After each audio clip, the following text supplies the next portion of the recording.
بسم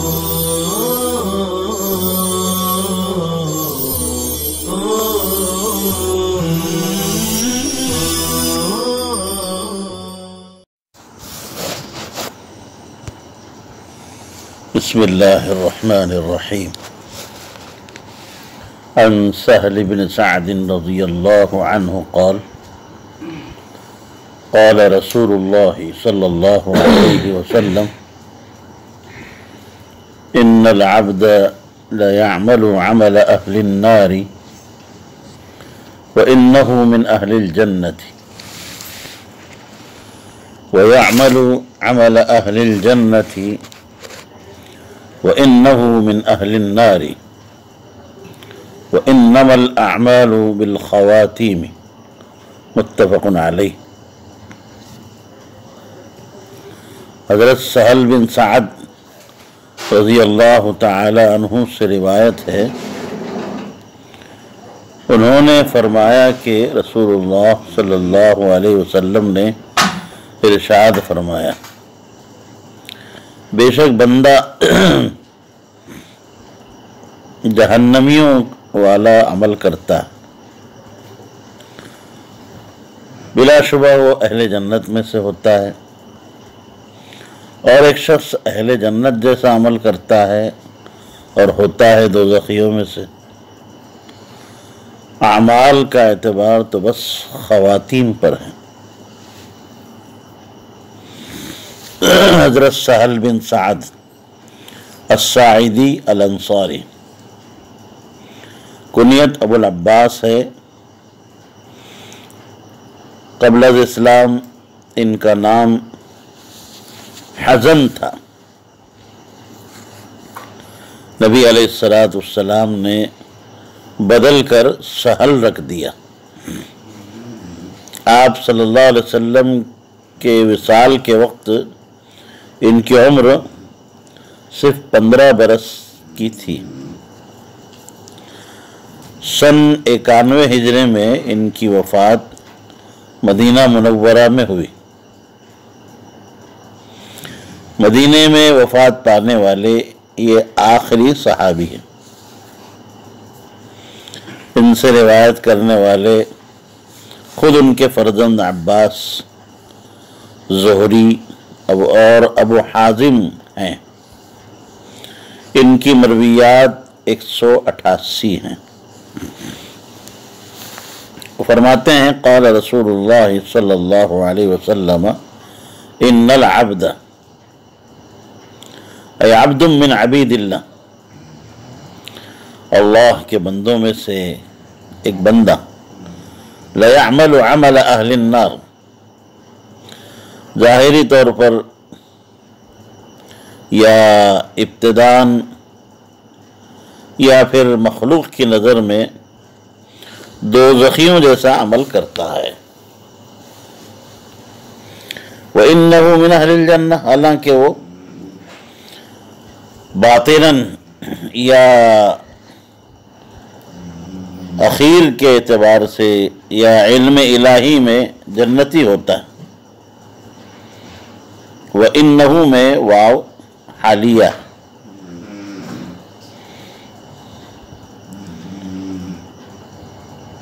اور ایک دوسرا شخص یعمل عمل اہل الجنہ، جنتیوں والا عمل کرتا ہے۔ وَإِنَّهُ مِنْ أَهْلِ النَّارِ، حالانکہ وہ انجام کے اعتبار سے یا علم الہی کے اعتبار سے جہنمی ہوتا ہے۔ وَإِنَّمَا الْأَعْمَالُ بِالْخَوَاتِيمِ، اعمال کا اعتبار تو خاتمہ اور اخیری عمل اور حالت پر ہوتا ہے۔ بسا اوقات کافر متعند اخیر عمر میں مسلم متعبد ہو جاتا ہے، اور ایک مسلم متعبد عمر کے اخیری لمحات میں کافر متعند ہو جاتا ہے، کفر کو اختیار کر لیتا ہے۔ اس لیے طاعات پر مواظبت اور ہر زمان و مکان میں معاصی اور سیئات سے بچنا بے حد ضروری ہے۔ پتہ نہیں کب موت واقع ہو جائے اور خاتمہ کس حال میں واقع ہو۔ ہر لمحے کو اپنی زندگی کا آخری لمحہ سمجھ کر طاعات کو بجا لاتے رہنا چاہیے۔ اسی طرح عجب، خود پسندی، کبر، غرور وغیرہ سے اور جتنے بھی جو ہے اس قسم کے افعال ہیں ان سے گریز اختیار کرنا چاہیے کہ ہمیں نہیں معلوم کہ ہمارا انجام کیسا ہو۔ الغرض، اس حدیث نے پہلی حدیث کی توثیق کی ہے۔ معلوم ہوا کہ اعمال سابق کا اعتبار نہیں ہوتا بلکہ ان اعمال کا اعتبار ہوگا جن پر خاتمہ ہو۔ کسی کی نجات اور عذاب کا مدار اس کے خاتمہ پر ہوگا۔ اگر خاتمہ بالخیر ہوگا جنت کی سعادت سے نوازا جائے گا، اور اگر خدا نخواستہ خاتمہ خیر پر نہیں ہوا تو عذاب میں مبتلا کیا جائے گا۔ اعاذنا اللہ منہ۔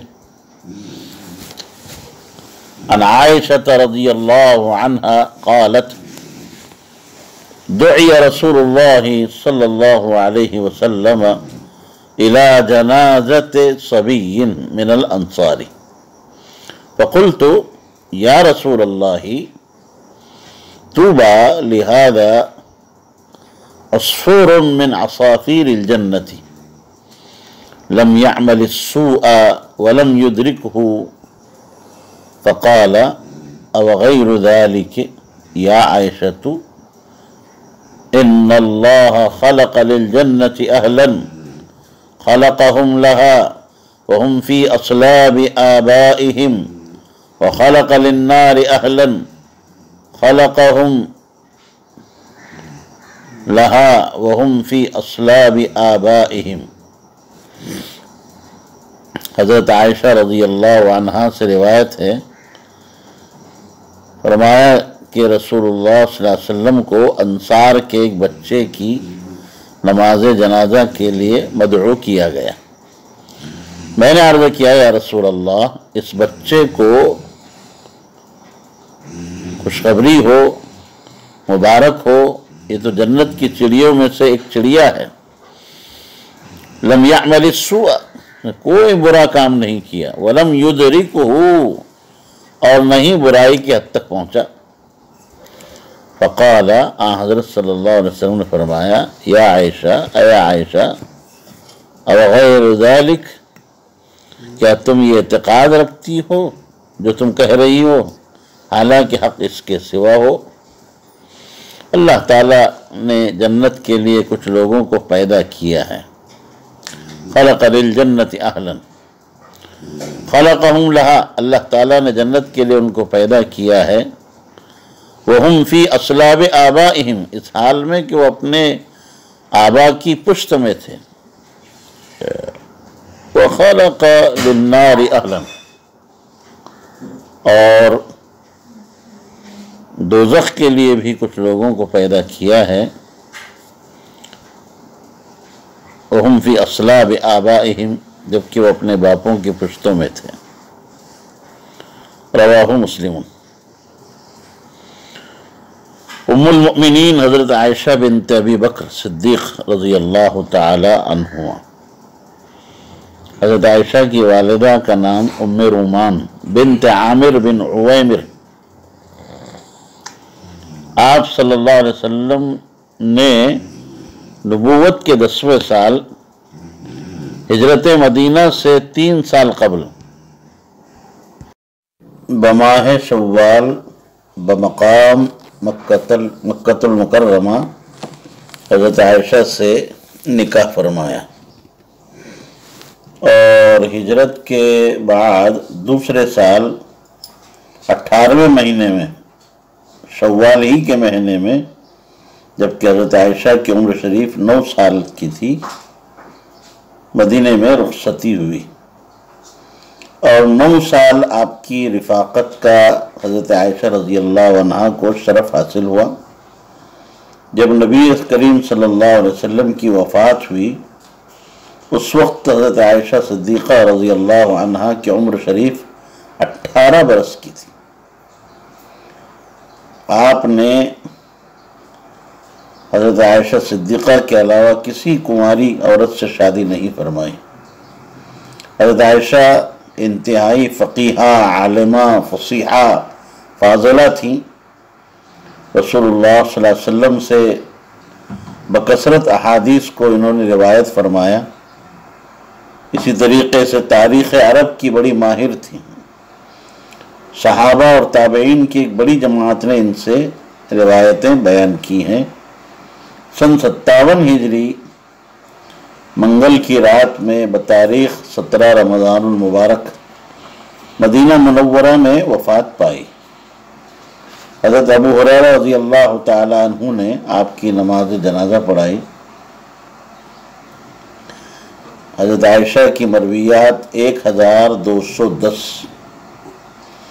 وصیت کے مطابق انہیں رات کے وقت بقیع قبرستان میں سپرد خاک کیا گیا۔ دعی رسول اللہ صلی اللہ علیہ وسلم، دعیہ ماضی مجہول کا صیغہ ہے۔ آپ صلی اللہ علیہ وسلم کو ایک انصاری بچے کی نماز جنازہ کے لیے مدعو کیا گیا۔ فقلت، حضرت عائشہ فرماتی ہے میں نے عرض کیا یا رسول اللہ، اے اللہ کے رسول، طوبیٰ لہذا۔ طوبیٰ بروزن فعلہ، تابہ یتیبو سے ہے، اصل میں طیبہ تھا، یا ساکن ما قبل مضموم، اس لیے یا کو واو سے بدلا گیا تو طوبیٰ ہو گیا۔ اس کے معنی کے سلسلے میں اہل لغت کے درمیان کافی اختلاف ہے۔ حضرت عبداللہ بن عباس رضی اللہ عنہما نے طوبیٰ لہم کے معنی جو قرآن مجید میں واقع ہے اس کا معنی بتایا، فرحت، خوشی اور قرۃ عین یعنی آنکھوں کی ٹھنڈک۔ بعض اہل لغت نے طوبیٰ کو حسنہ کے معنی میں لیا، یعنی ان کے لیے اچھائی ہے، بہتری ہے۔ بعض نے خیر، کرامات، شرافت کے معنی بیان کیے۔ اسی طرح بعض کا کہنا ہے کہ یہ حبشی زبان میں جنت کا نام ہے، یا جنت کے درخت کو طوبیٰ کہا جاتا ہے۔ بقول بعض طوبیٰ اطیب کا مؤنث ہے، جس کے معنی راحت، طیب عیش۔ طوبیٰ ای طیب العیش حاصل لہذا الصبی، لہذا ہذا کا مشار الیہ الصبی، اس بچے کو بہتر زندگی اور جو ہے عمدہ عیش حاصل ہے۔ وعصفور ای طیر صغیر، عصفور سے مراد چھوٹا پرندہ، من عصافیر الجنت، عصافیر یا عصفور کی جمع ہے۔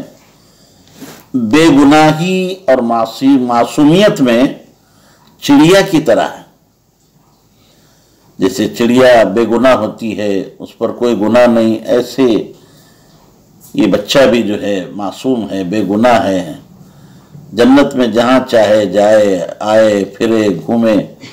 حضرت عائشہ رضی اللہ عنہا نے اس بچے کو چڑیا کے ساتھ تشبیہ دی۔ کیوں؟ یا تو بڑے پرندے کی بنسبت یہ چھوٹا، یا پھر ابھی میں نے بتائی بات کہ گناہوں سے پاک صاف ہونے کی وجہ سے۔ اس لیے کہ آپ جانتے ہیں کہ بچہ قبل البلوغ احکام شرع کا مکلف نہیں ہوتا۔ ان باتوں میں سے جو دو باتیں بتائی تشبیہ والی، یا تو بڑے پرندوں کے بنسبت انہیں تشبیہ دی گئی ہے اس بچے کو عصفور سے، یا یہ کہ بے گناہی کی وجہ سے، احکام شرع کے مکلف نہ ہونے کی وجہ سے۔ دوسری بات جو کہی گئی ہے یہ اظہر ہے، لہذا معلوم ہوا کہ یہ تشبیہ بلیغ ہے۔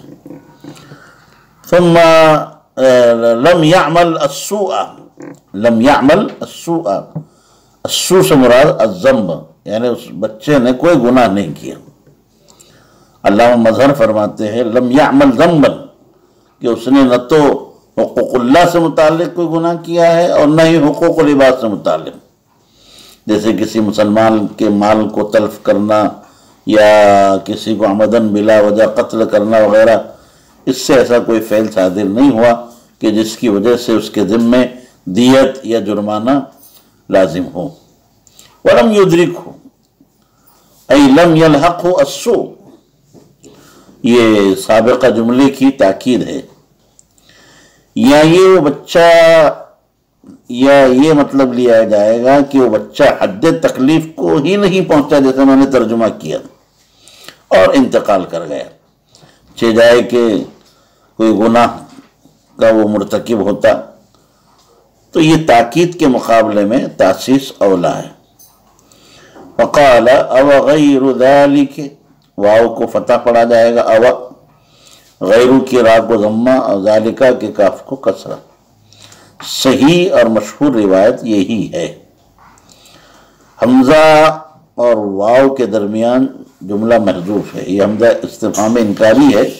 تقدیری عبارت اس طرح ہوگی اتعتقدین ما قلت والحق غیر ذالک، کیا تم اے عائشہ وہ عقیدہ رکھتی ہو جو تم نے کہا ہے، حالانکہ حق اس کے علاوہ ہے؟ یعنی اس بچے کا جنتی ہونے کا عدم جزم یہ حق ہے، تم جو بالجزم کہہ رہی ہو کہ وہ جنتی ہے، ایسا نہیں۔ غیرہ کی را کو نصب بھی پڑھا جا سکتا ہے، تو اس وقت عبارت یوں ہوگی او یکون غیر ذالک یا او غیر ما قلتی، یا پھر او کو بل کے معنی میں بھی لیا جا سکتا ہے، بل غیر ذالک محتمل، گویا نبی کریم صلی اللہ علیہ وسلم حضرت عائشہ رضی اللہ تعالی عنہ کے قول سے اس وجہ سے راضی نہیں ہوئے کہ ان کے قول میں اس بچے کے بالجزم جنتی ہونے کا حکم تھا۔ اب ایک مسئلہ ہے کہ اطفال مشرکین جنتی ہوں گے یا جہنمی ہوں گے، تو اس سلسلے میں علماء کے مختلف اقوال ہیں، تقریباً 3 قول ہیں، یاد رکھیں۔ پہلا قول تو یہ ہے کہ یہ والدین کے تابع ہو کر دوزخ میں ہوں گے، دوسرا قول یہ ہے کہ جنت میں رہیں گے، اور تیسری بات جو کہی گئی ہے وہ یہ ہے کہ توقف کیا جائے، اللہ جو چاہیں گے وہ ہوگا۔ مذکورہ اقوال ثلاثہ میں سے، تینوں قولوں میں سے صحیح قول یہ ہے کہ اطفال مشرکین جنت میں رہیں گے۔ کتاب و سنت سے بات ثابت ہے کہ تعالی بے گناہ کو دوزخ میں نہیں ڈالیں گے، مگر اس پر اشکال یہ ہوتا ہے کہ پھر حضور صلی اللہ علیہ وسلم نے حضرت عائشہ کے قول وَعَصْفُورٌ مِّنْ عَصَافِيرِ الْجَنَّةِ پر انکار کیوں فرمایا؟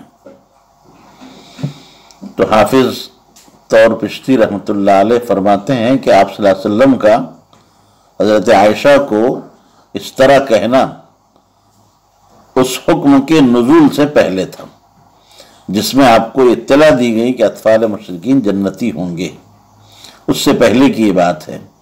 یعنی یہ ارشاد اس وقت کا ہے جبکہ آپ کو بچوں کے جنتی ہونے کا حکم وحی کے ذریعے سے معلوم نہیں ہوا تھا، یا انکار کی وجہ یہ ہے کہ اطفال مشرکین کے والدین کا ایمان قطعی طور پر معلوم نہیں، لہذا قطعی اور یقینی طور پر ان کے جنتی ہونے کی خبر دینے سے آپ نے انکار فرمایا۔ علامہ نووی رحمۃ اللہ علیہ فرماتے ہیں حضور صلی اللہ علیہ وسلم نے حضرت عائشہ رضی اللہ عنہ کے امور مبہمہ پر جنتی ہونے کی قطعی خبر دینے پر انکار فرمایا، جنتی ہونے پر، بہشتی ہونے پر انکار نہیں۔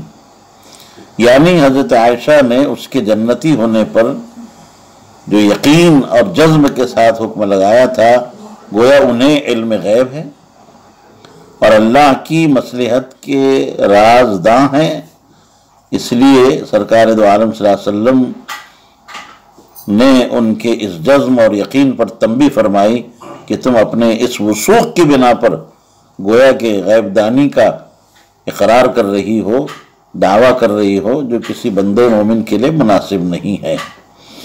اے عائشہ، ان اللہ خلق للجنت اہلا خلقہم لہا وہم فی اصلاب آبائہم، اللہ تعالیٰ نے ایک فریق کو، چند لوگوں کو ازل ہی سے جنتی ہونے کا ان کے بارے میں فیصلہ فرما دیا، جبکہ وہ ان کی آبا کے صلب میں تھے۔ فی اصلاب آبائہم، اصلاب صلب کی جمع ہے اور یہ جملہ حالیہ ہے۔ یہ بھی ممکن ہے کہ ازل کو اصلاب آبا سے تعبیر کیا تاکہ عام لوگوں کو بات سمجھ میں آ جائے۔ وَخَلَقَ لِلنَّارِ أَهْلًا خَلَقَهُمْ وَلَهَا خَلَقَهُمْ لَهَا وَهُمْ فِي أَصْلَابِ آبَائِهِمْ، اور ایک فریق کو اللہ نے جہنم کے لیے پیدا کیا، وہ جہنم ہی کے اہل ہوں گے، اور یہ فیصلہ اللہ تعالیٰ نے اپنے علم ازلی کے بنا پر فرمایا ہے، اور علم ازلی کے خلاف ہونا ممکن نہیں۔